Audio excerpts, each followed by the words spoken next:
Without any further ado, we welcome Haroldo to the podium for his talk. Haroldo.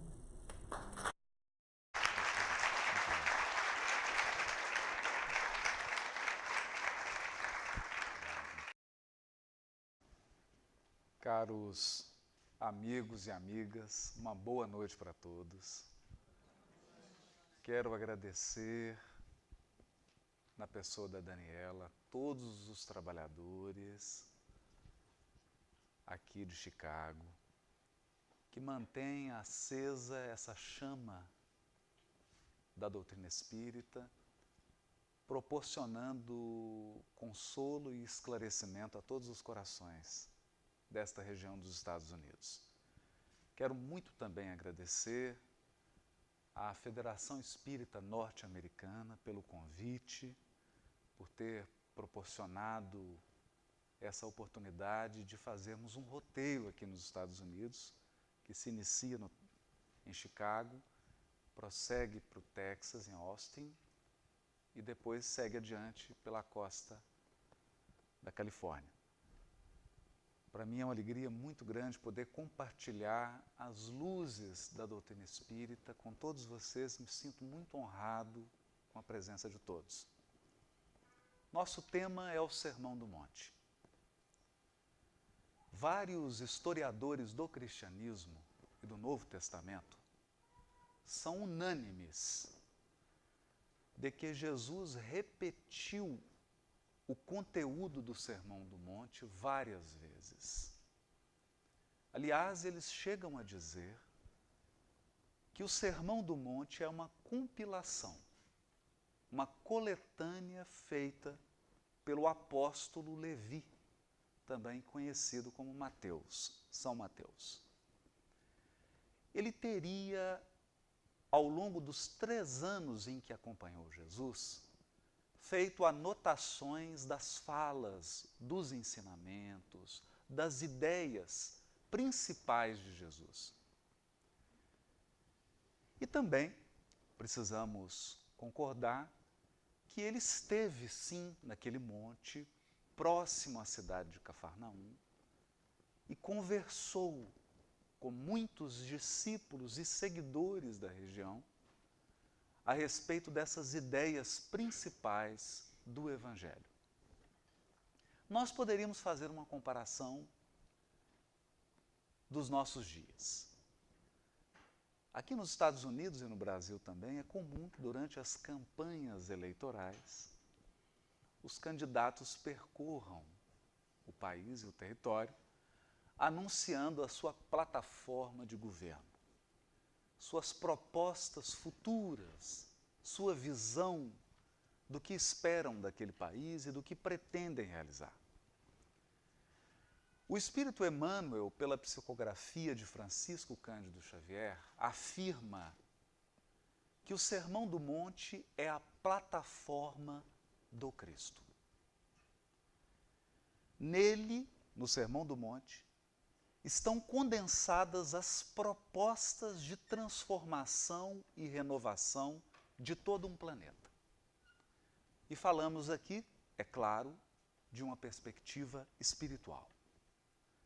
No Sermão do Monte, Jesus teria declarado os princípios que iriam sustentar toda a sua ação no planeta, a ação de iluminação das consciências. É por esta razão que muitos teólogos têm uma certa dificuldade ao lidarem com o Sermão do Monte. As várias vertentes do cristianismo preferem realçar, dar destaque para aqueles pontos mais dogmáticos, digamos, mais religiosos do Evangelho. E se afastam dessa declaração de princípios, alegando que ela é utópica. Que aquilo que Jesus teria afirmado no Sermão do Monte é algo impraticável na Terra. Algo impossível de ser vivido pelos seres humanos. O fato é que essas declarações são tão impactantes, elas nos remetem a uma realidade tão sublime, que mesmo aqueles que não são cristãos acabam aplaudindo e reconhecendo a espiritualidade dessas palavras do Cristo. Uma dessas personalidades foi Mahatma Gandhi. Gandhi chegou a dizer que se todos os livros da terra se perdessem e ficasse apenas o Sermão do Monte, nada se teria perdido. Poucos cristãos tiveram essa visão de Mahatma Gandhi.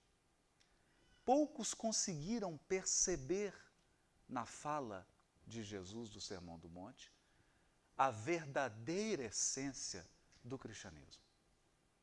Houve uma outra ocasião muito curiosa em que Gandhi estava falando para alguns teólogos em Londres. E um deles, aliás, com pouca educação, perguntou para Gandhi o que seria necessário fazer para que o cristianismo se expandisse com mais força na Índia.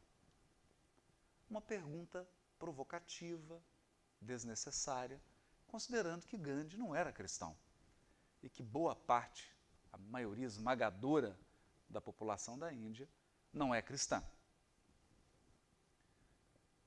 Então Gandhi pensou um pouco e respondeu: duas coisas são necessárias para que o cristianismo se amplie na Índia. E aí o teólogo ficou assim um pouco perturbado, porque ele acreditava que Gandhi fosse aceitar a provocação e que Gandhi fosse manifestar um comportamento hostil. Então Gandhi respondeu: a primeira coisa, se vocês de fato querem que o cristianismo se expanda na Índia, a primeira coisa é que o cristianismo deve ser ensinado sem deturpações. E a segunda delas é que os cristãos devem viver como Jesus. Claro que desistiram do projeto de expansão do cristianismo na Índia e preferiram ficar com ele apenas no território onde já havia se fixado. E essa é a grande questão do Sermão do Monte. Ele coloca um conjunto de valores, de propósitos, e ele estabelece a identidade do seguidor de Jesus. Eu gostaria de falar um pouco sobre isso.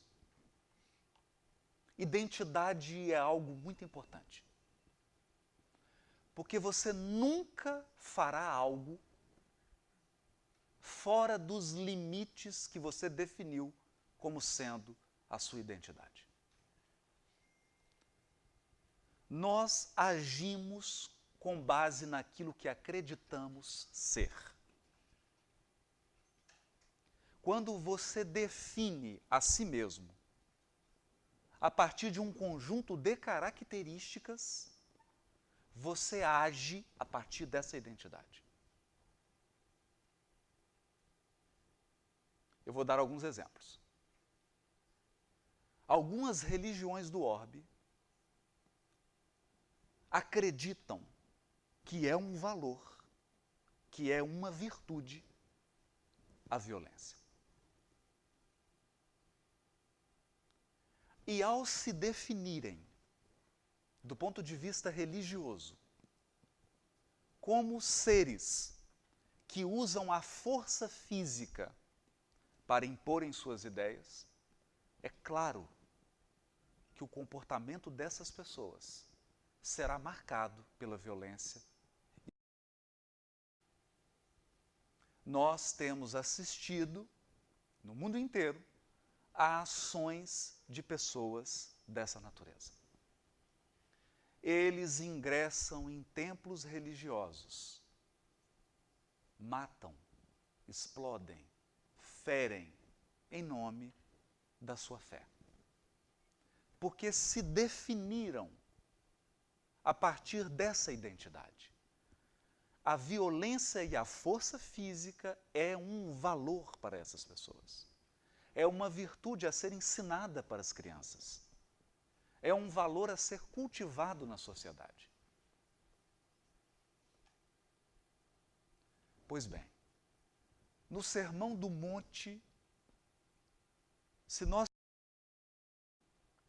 principalmente a partir das bem-aventuranças, um resumo, nós veremos que um elemento se destaca na identidade construída por Jesus.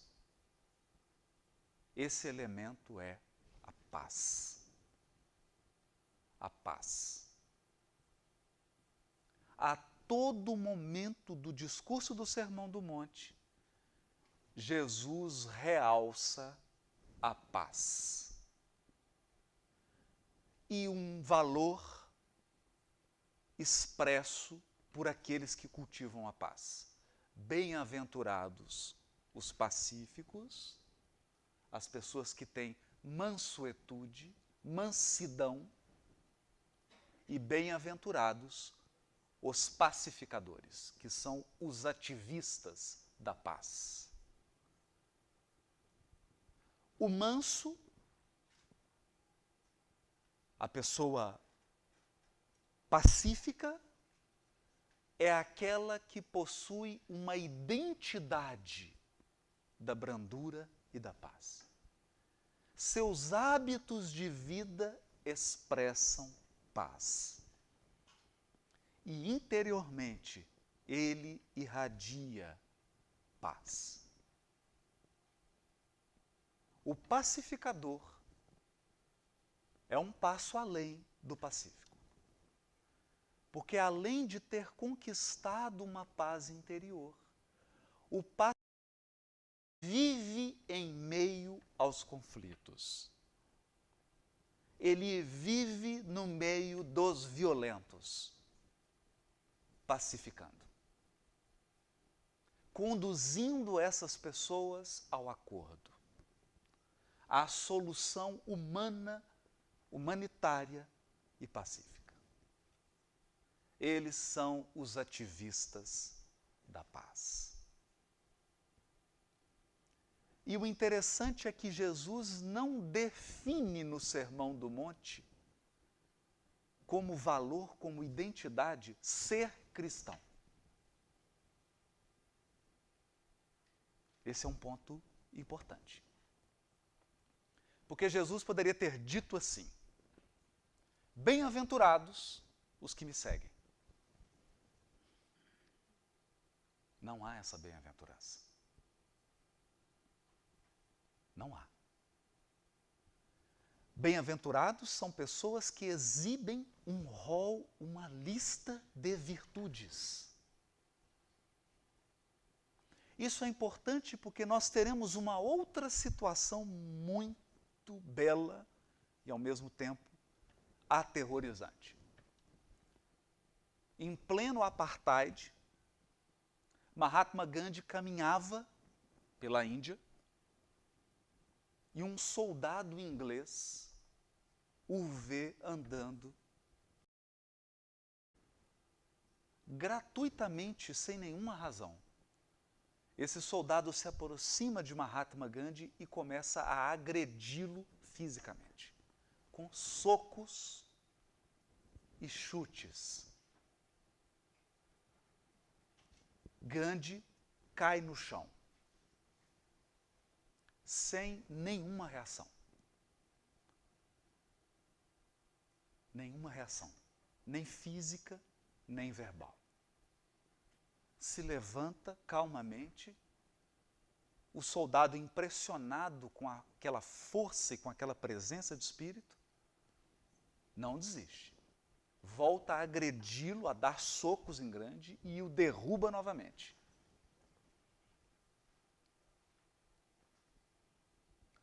Gandhi se levanta de novo e o soldado, agora incomodado com a sua covardia,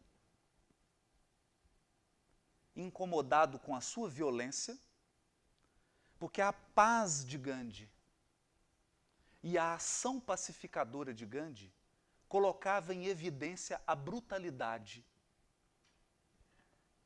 daquele soldado. Então ele pergunta para Gandhi o seguinte: quem te ensinou a ser esse covarde?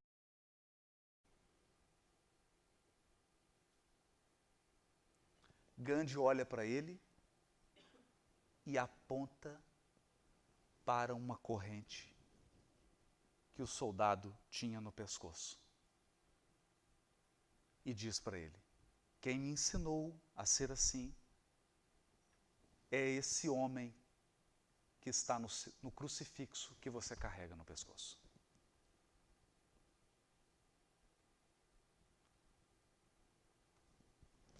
O magnetismo de Gandhi era tão poderoso que esse soldado começa a chorar. Porque ele se deu conta que a referência de pacificador e de paz de Mahatma Gandhi era Jesus Cristo que ele trazia num crucifixo. Ele, cristão, que se dizia religioso, um seguidor do Cristo, agindo de um modo que deixaria o Cristo muito decepcionado. Então, naquele momento, ele passa a ajudar Gandhi e se deu conta daquela situação constrangedora. Como nós podemos acreditar em algo? Como nós podemos seguir a Jesus e nos dizermos seguidores do Evangelho, tendo um comportamento tão diferente daquilo que ele ensinou? Então esse é um elemento importante. Jesus define o pacífico e o pacificador como um elemento de identidade do cristão. O cristão verdadeiro é pacífico e pacificador.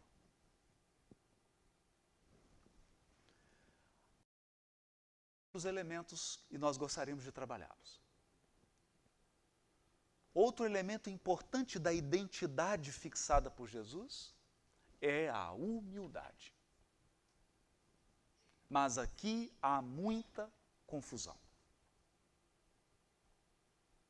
Porque nós costumamos definir a humildade, essa virtude puramente espiritual, através de critérios materiais. A ponto de dizermos, quando olhamos para alguém que não possui bens materiais em abundância, que essa pessoa é humilde. Um grande engano. Porque há pessoas com muitos recursos materiais, extremamente humildes, e pessoas com pouquíssimos recursos materiais e profundamente orgulhosas. A humildade é um aspecto da identidade. Não tem a ver com a roupa que você veste, com o carro que você dirige, com a classe social na qual você se posiciona, nessa ou naquela sociedade. O que tem a ver, então, com a humildade? Humildade tem a ver com excelência. E talvez agora todo mundo fique um pouco perplexo. Sim. Se você deseja ser excelente em qualquer área, em qualquer aspecto da sua vida, se você busca excelência, precisa ser humilde. Por quê? Jesus finaliza o Sermão do Monte, e já o dissemos, o Sermão do Monte é a plataforma do Cristo. Ali ele expressou o que pretende fazer com a terra e o que pretende fazer conosco. Ele finaliza dizendo: sede perfeitos, como é perfeito vosso Pai que está nos céus. Essa busca permanente pela perfeição. Uma busca sem fim pelo aprimoramento, pelo bem feito, pelo bom gosto, pela bondade, pela excelência. Acontece que a excelência não é um pódio, a excelência não é um troféu. Você não chega na excelência. Nós temos essa visão, que me tornei excelente, porque excelência é um lugar, é uma posição, é como se fosse um... Não. Excelência é um processo. E somente mantém e conserva a excelência quem é humilde. É muito simples isso. Porque quem não é humilde acha que chegou. O problema do orgulhoso não é o fato dele reconhecer que é bom. Isso é autoestima. Reconhecer que você é bom em algo, reconhecer que você tem uma habilidade, não há nenhum problema. Isso é autoestima. Isso é saudável. Se você não tem isso, é preciso procurar ajuda. Porque faz falta. Ninguém consegue realizar por tempo suficiente se não confia em si mesmo. O problema é você achar que é bom o suficiente que não necessita mais aprimorar. Esse é um problema.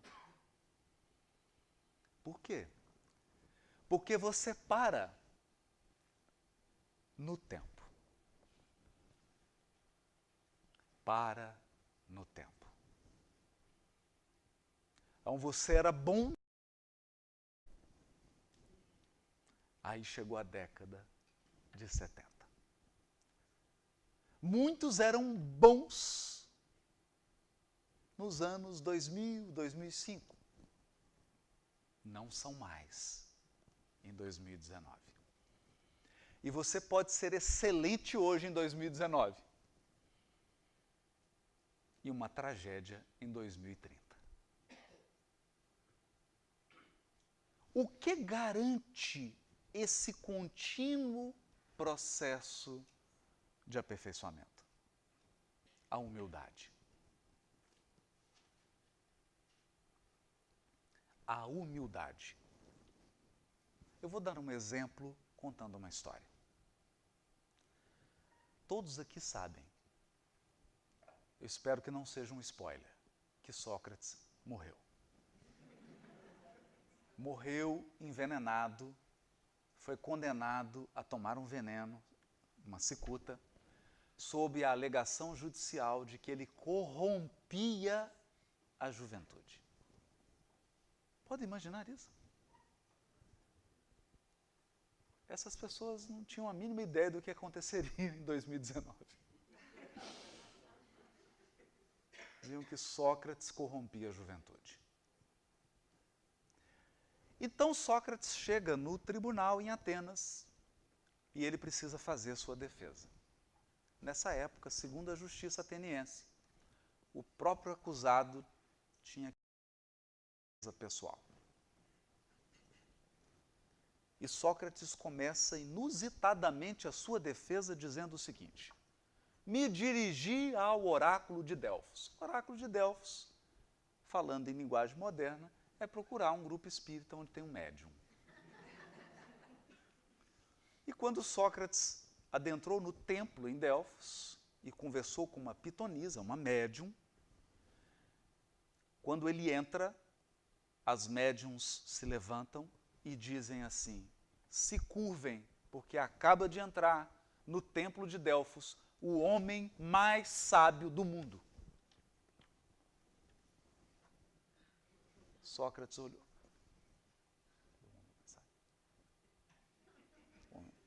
querendo ver, né? Um filósofo, né? Eu quero conhecer, né? Não, é você, eu. Você é o homem mais sábio do mundo. E Sócrates ficou num problema. Porque os gregos levavam muito a sério o oráculo de Delfos.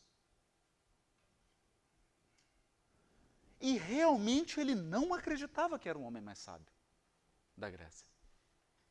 Mas ele falou assim, mas o oráculo de Delfos é errar? Então, tem uma coisa errada. Ou o oráculo está errado, ou eu sou o homem mais sábio do mundo. Tem alguma coisa que não está fechando. Olha aí. Então ele falou, vou fazer uma pesquisa. Eu vou conversar com pessoas excelentes em diversas áreas. E vou encontrar alguém que é mais sábio do que eu. Vou levar até o oráculo e, respeitosamente, vou dizer, olha, houve um pequeno equívoco, uma falha na filtragem mediúnica e eu encontrei aqui alguém que é mais sábio do que eu. Então ele procura nas várias áreas. A Grécia costumava dividir os seus sábios em departamentos como hoje. Então, bem, não tanto quanto hoje, que havia uma classe de sábios, isso é na Grécia, você sabe, que eram os... Bom, as coisas mudaram um pouco. Mas naquela época havia uma classe de sábios na política. Bons tempos. Outra classe de sábios eram os artesãos. Os artistas. Os filósofos. E ele buscou, então, conversar com todas essas pessoas.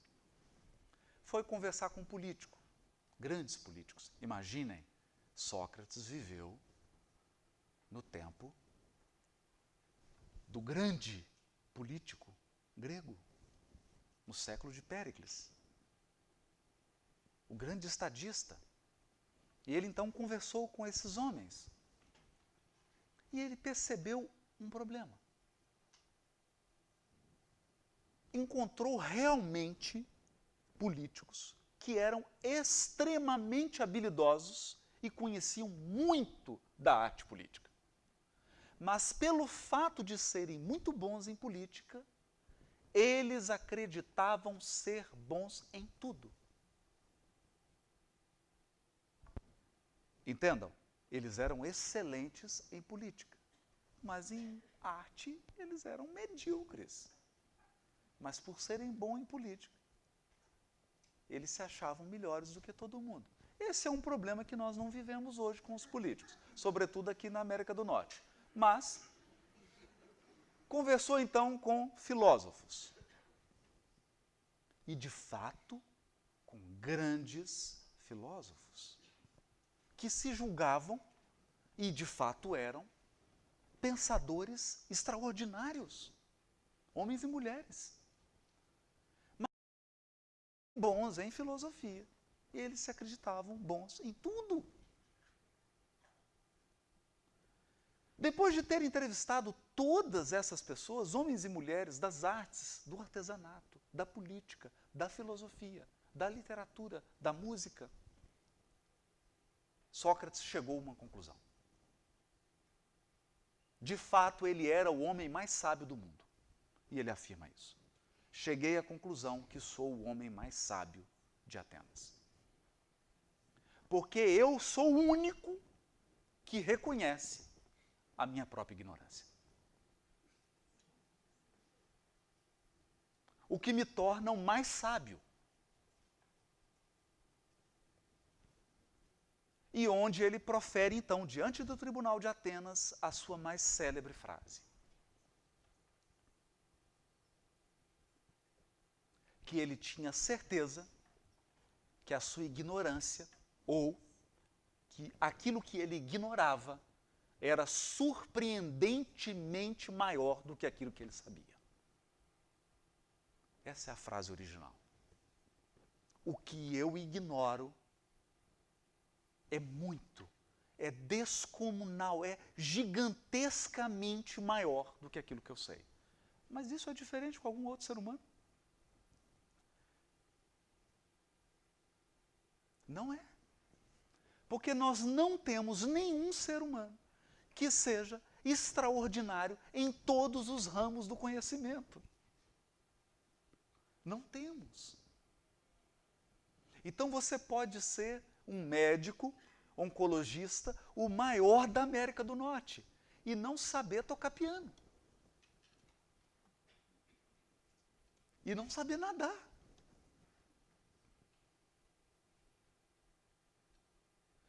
Ser um médico que lida com a morte e não saber nada.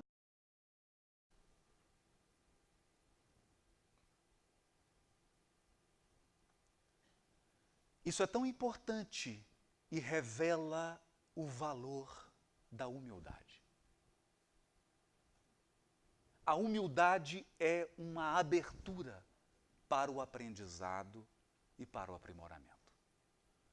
O humilde não é alguém que não tem noção do quanto ele é bom. Não. Ele sabe o quanto ele é bom e ele sabe exatamente em que área ele é bom. Mas da mesma maneira, ele sabe em quais áreas ele não é bom. Ele precisa se aperfeiçoar. Então ele se abre. Ele se abre para o contato com os outros seres humanos. Ele se abre para a interação. Ele se abre para o aprendizado. Ele percebe que pode aprender com qualquer pessoa. Ele pode aprender a todo momento. Isso é tão forte na identidade construída por Jesus que um doutor da lei, e os doutores da lei, da época de Jesus, eram um pouco como os juízes no Brasil hoje. Alguns pensam que são Deus. Outros têm certeza. Então o doutor da lei chega para Jesus e diz assim: bom mestre. Jesus diz a ele: por que você me chama de bom? Bom só há um: meu Pai. Isso é humildade. Então, a primeira bem-aventurança, as bem-aventuranças começam assim, o Sermão do Monte começa assim: Jesus abriu a boca, Jesus sentou-se, subiu ao monte, sentou-se e abriu a sua boca a ensinar. Bem-aventurados os humildes. É a primeira fala. E qual é a última? Sede perfeitos, como é perfeito vosso Pai que está nos céus. Faz sentido? Faz sentido ele terminar por onde ele começou? Faz sentido entender que nós só chegamos ao aprimoramento se formos humildes? Isso faz parte da identidade do cristão. Quem não incorporou esse valor à sua identidade não vai conseguir realizar algo ensinado pelo Cristo. Por isso que identidade é importante. Jesus, então, segue nas bem-aventuranças para abordar o tema mais difícil da humanidade. Qual o tema mais difícil da humanidade? A dor. A dor. Converse com um ateu, converse com um agnóstico, converse com alguém que tem uma dificuldade de lidar com questões de religião e de espiritualidade. Converse um pouco. Essa pessoa vai te ensinar muito. Ela vai te ensinar com as dúvidas. Ah, Deus existe? Deus existe? Então, por que acabaram de morrer assassinadas agora num templo rezando quase 500 pessoas?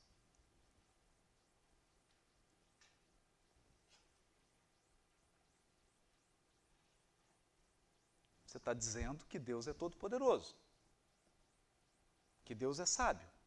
Como é que Ele permite que pessoas que estão rezando morram?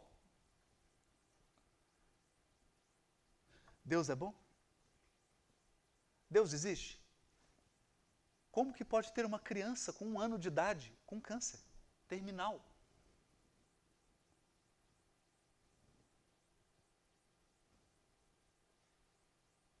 Deus existe?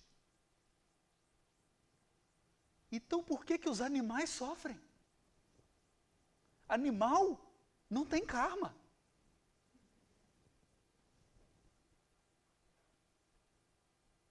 Porque nos outros aqui, o espírita tem uma resposta pronta. Ah, é o karma.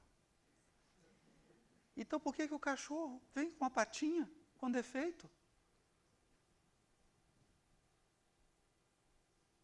Por que o animal morre sofrendo? O que ele fez? Qual o karma dele?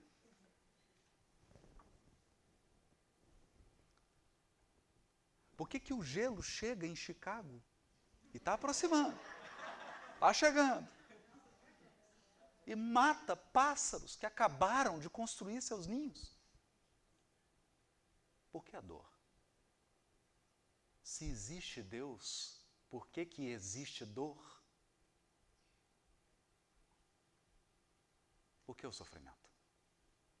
Por que eu perco meu filho, minha filha? Por que a gente perde meu pai, minha mãe, um irmão, uma irmã, alguém que eu amo? Por quê?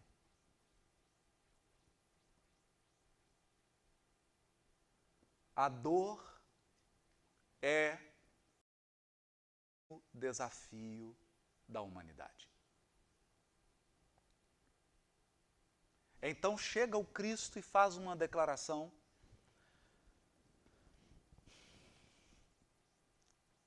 difícil de ser compreendida. Bem-aventurados os que sofrem.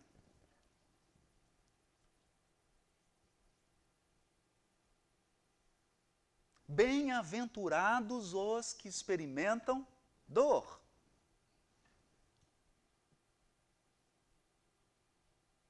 Faz sentido isso? Com essa declaração, Jesus deu um novo significado para a dor.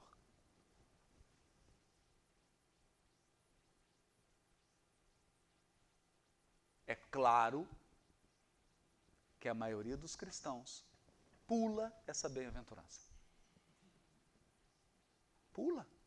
É melhor não ler. Vamos falar da parte de adorar, de ser salvo, de Jesus morreu pelos seus pecados. É mais fácil. Para que falar dessa bem-aventurança? Há uma certa corrente da teologia que chegou a estabelecer que, se você sofre, é porque você está com algum problema com Deus. Então você precisa fazer algum acordo. Precisa suborná-lo. Uma reza forte. Oferecer alguma coisa. Tem que fazer alguma coisa para Deus olhar para você. Porque se Ele olhar para você, é só prosperidade. É tudo de bom. Para você e para sua família. O mundo, o problema do mundo. O mundo que faça seu acordo. Mas com você não vai acontecer nada. Acontece com o vizinho.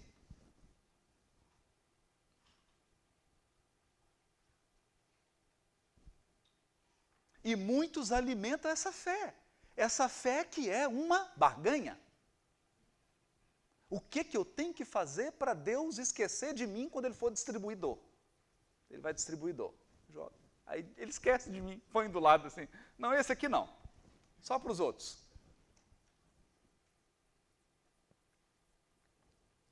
Então o Cristo nos coloca uma outra perspectiva. E para colocar essa perspectiva, Ele precisou dar o maior testemunho do Evangelho. Falar de dor é algo complicado. Porque a sua fala só é legítima se você passar pela dor. Senão não tem legitimidade. Falar da dor dos outros é fácil, não é? Na minha terra tem um ditado: pimenta no olho dos outros é San Pellegrino. Para mim, não é? É água com gás.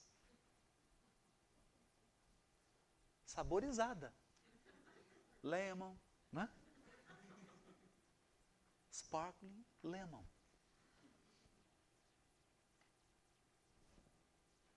Então, ele assume a cruz.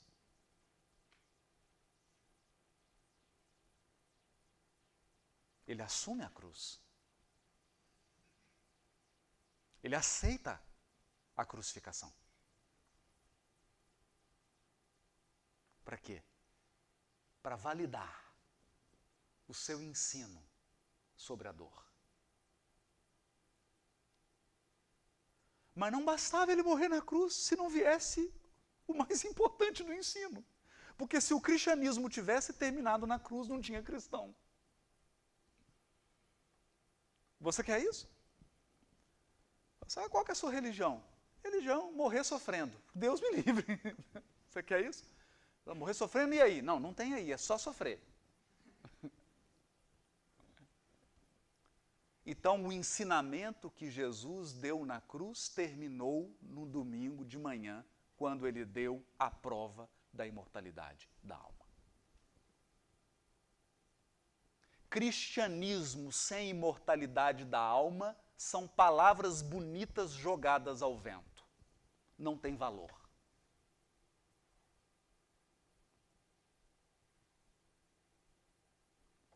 Quando Cristo aparece e demonstra que o seu espírito está vivo,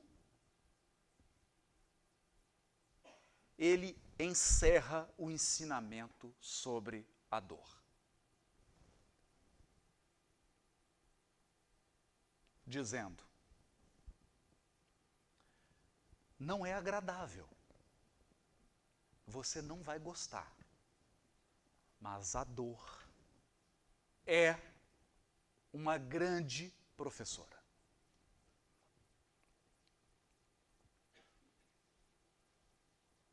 Se você realmente busca a excelência, você vai ter que aprender a ver beleza e luz na dor.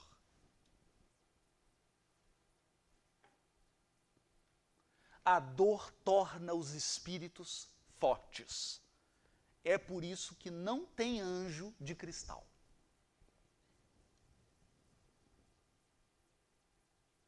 Anjos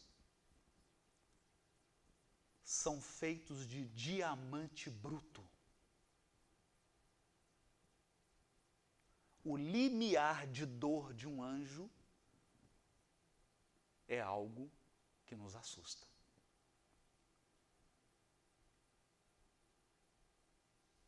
Não começou nem doer nele, nós já estamos dando 3 tapinhas e pedindo para parar. O anjo tem uma resistência psicológica e emocional, um autocontrole. Eu volto a Sócrates. Sócrates fez essa brilhante defesa, mas a justiça daquela época não acontece hoje, errou. E condenou Sócrates. E ele foi preso. E no dia seguinte, ele iria ser assassinado. Ia ser obrigado pelo aparelho estatal a tomar o veneno. Então, na noite anterior à sua morte, a esposa vai visitar Sócrates. E claro, chorando.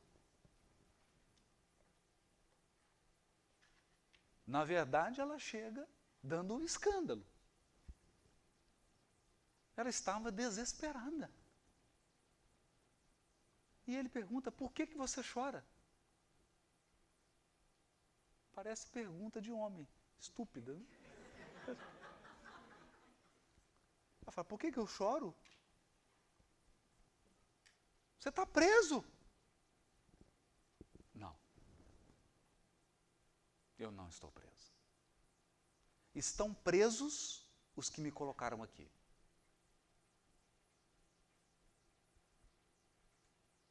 Ela não entendeu muito. Ela falou, mas você vai morrer. Você não está entendendo. Você vai morrer. Ele fala, todos vamos. Todos vamos. Você também. Ela, mas a sua morte é injusta. E ele falou, e você queria que fosse justa? Você queria que ela fosse justa?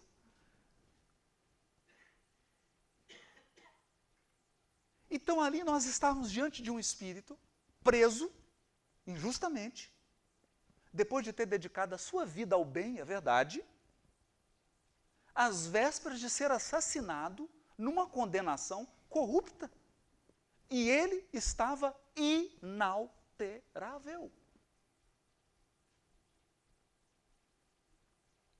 Eu não estaria assim. Imagina você preso. Vou morrer amanhã. Não é uma sensação estranha?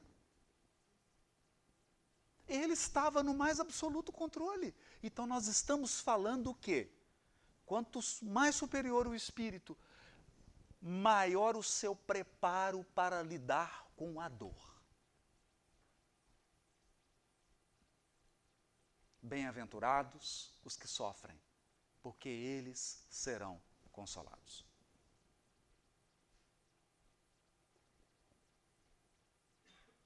A dor é uma marca da passagem pelo mundo físico.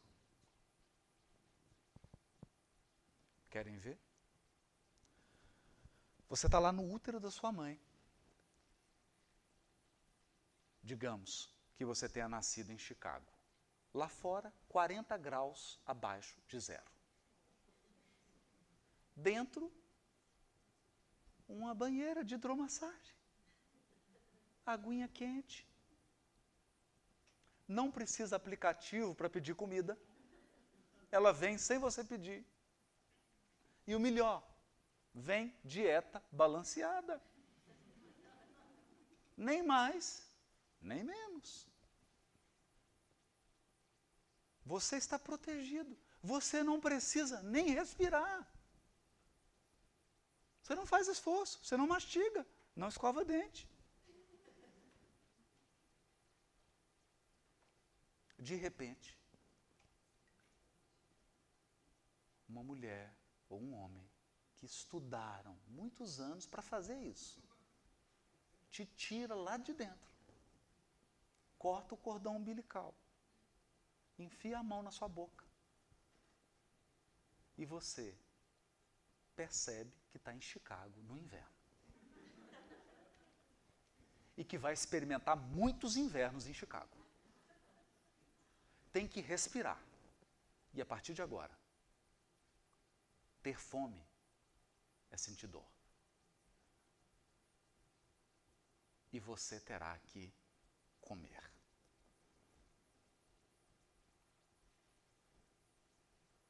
Isso é nascer. E quem está olhando, está rindo e aplaudindo. Geralmente são os avós. Fazendo festa. Você lá morrendo de frio, com fome, sentindo umas sensações muito estranhas e todo mundo rindo. É um paradoxo. A vida possui essa marca. Possui essa marca. Então, se nós estamos falando sobre excelência espiritual, nós estamos falando sobre dor.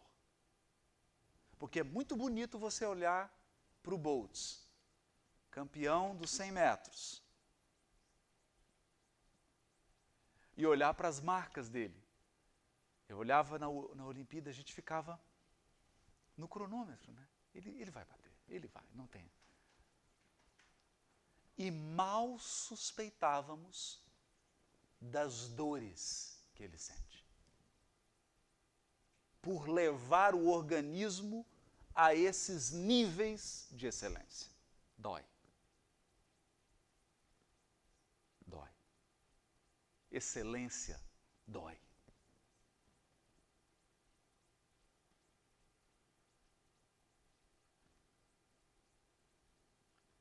Então ali nós construímos uma nova visão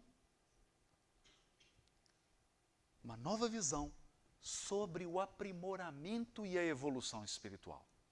A dor traz luz para dentro do coração de quem sente a dor.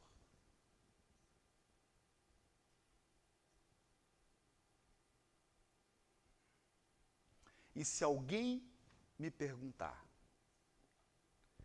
o que vai unificar todas as religiões da Terra? Eu digo, a dor.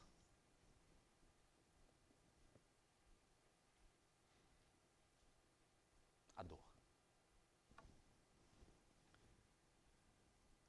Perder um filho para um judeu, para um árabe, para um muçulmano, para um católico, para um evangélico, para um espírita, para um budista, para um taoísta, é a mesma coisa.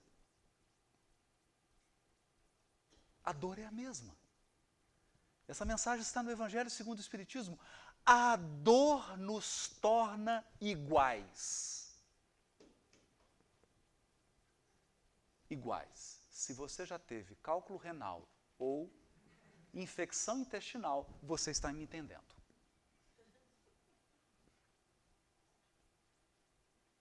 Quando você passa por isso, você percebe que todo ser humano, na essência, é igual. Igual. Não tem diferença. Esse é o ponto que nos une. E deveria ser o ponto para a construção de uma nova humanidade. Deveria ser uma razão para darmos as mãos.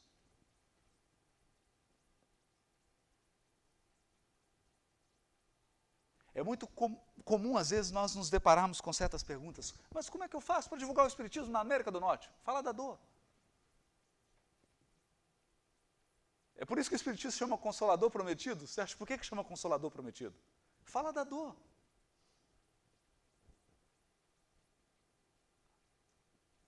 Ou você acha que cólica renal em inglês é diferente de uma cólica renal em português?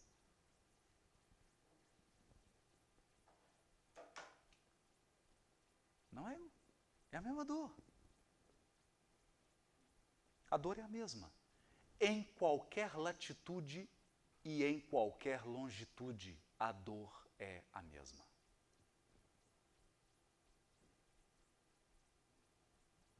O Sermão do Monte está estruturado sobre uma nova visão da dor.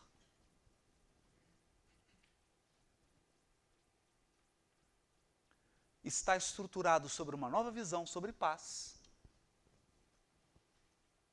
em que o pacífico é o forte. Nós caminhamos para uma nova humanidade. Uma nova humanidade. Nessa nova humanidade, os violentos serão considerados animais irracionais.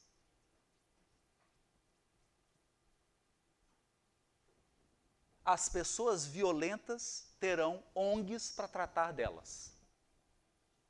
Uma ONG protetora dos animais. Porque violência é brutalidade. Violência é animalidade. Não é humanidade. A nova humanidade será feita de seres brandos, respeitosos, pacíficos e pacificadores. Aqui, nos Estados Unidos, especificamente em Manhattan, nasceu um novo sistema jurídico chamado multiportas. Um jurista norte-americano entendeu que a justiça não deveria ter apenas uma porta.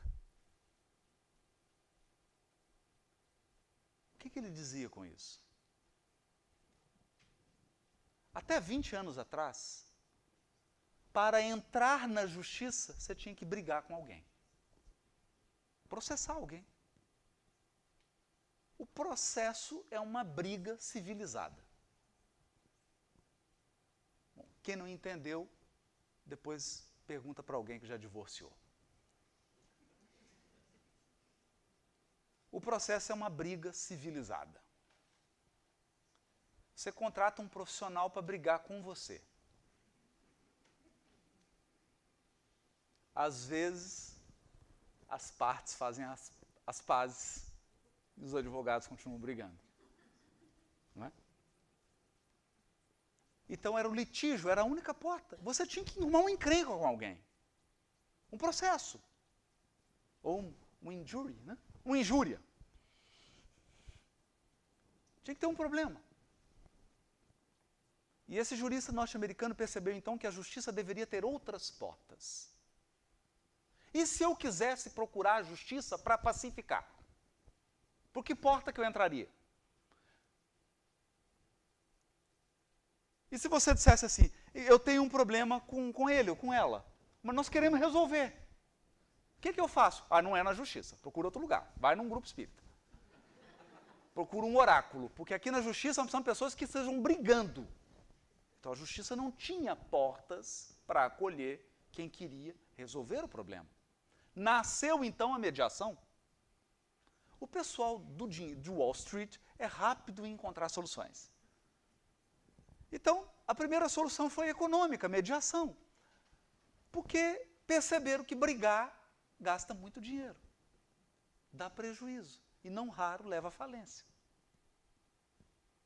E encontraram uma maneira de pacificar, economizando. Economizando. E foi bom, porque abriram uma nova porta da justiça, a porta da mediação. Uma empresa tinha um conflito com a outra, falou, não vamos mexer com juiz, não vamos mexer com justiça, porque lá é só briga. Procuravam uma câmara de mediação, contratavam um especialista, pagavam o especialista, respeitado por ambas as partes, dava o seu parecer, o caso aqui é esse. E eles chegavam num acordo, resolviam e não tinham mais prejuízo. Esse sistema se ampliou. E começou a haver mediação e conciliação entre partes.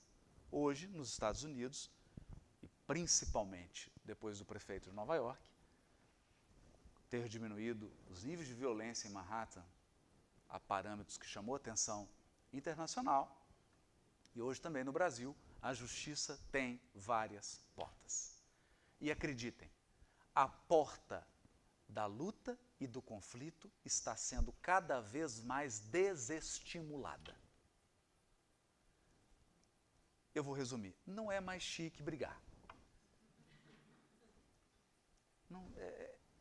Não é cool.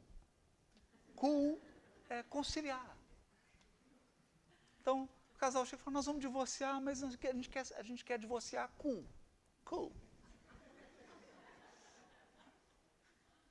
Ah, então ótimo. A gente faz um acordo ali, resolve, faz os termos, saem, vão na Starbucks, tomam um double espresso, divorciam, tranquilo, acabou. E as pessoas são estimuladas à pacificação. Pacificação. Porque os seres do mundo de regeneração são seres pacíficos e pacificadores. Eu não estou dizendo que eles não vivem conflitos. Quem não tem mais conflito é anjo. É espírito puro. Pacificador e o pacífico. Ele tem conflito, mas ele resolve na paz. Então eu estou pensando em abrir um curso. Vou precisar da ajuda da esposa, que é como brigar com a esposa na paz. Como é que você resolve as questões de casal? Cool. Usando os princípios do Evangelho. Isso é o pacificador, o manso. Foram esses os princípios trabalhados por Jesus.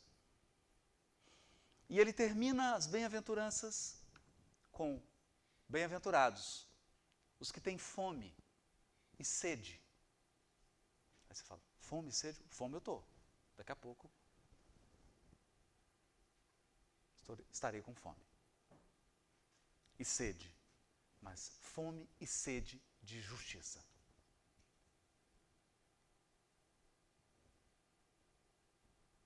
Pessoas que terão uma necessidade, que será uma fome e uma sede, mas não de água, nem de comida, de um mundo justo.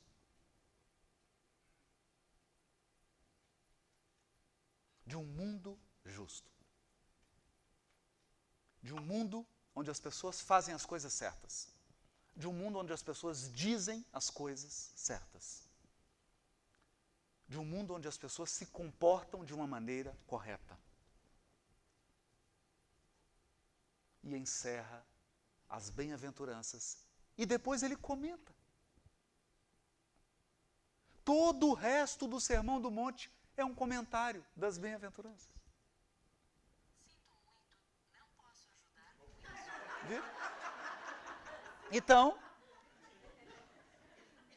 você procura as igrejas e os religiosos dizem: sinto muito, eu não posso te ajudar com o Sermão do Monte.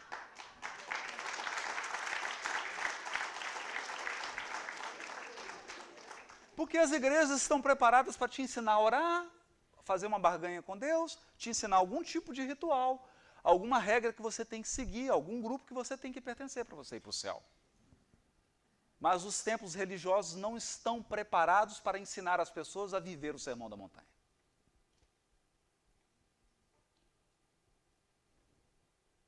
Esse é o nosso desafio.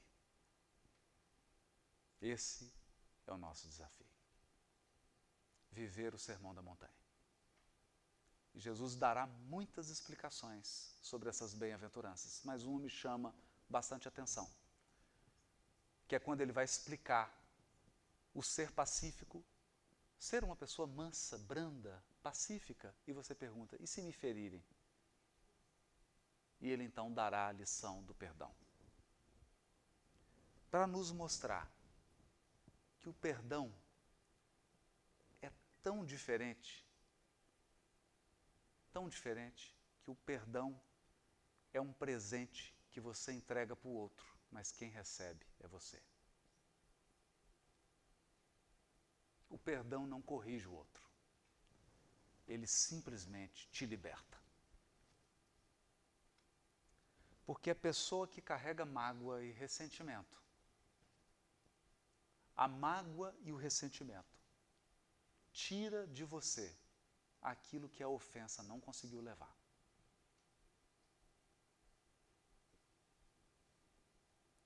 Tudo aquilo que o ofensor não deu conta de tirar de você, a mágoa tira.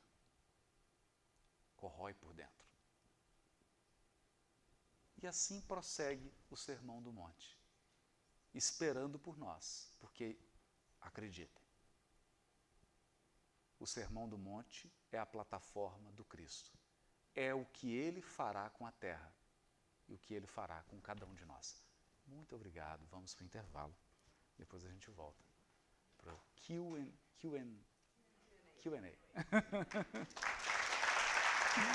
Obrigado.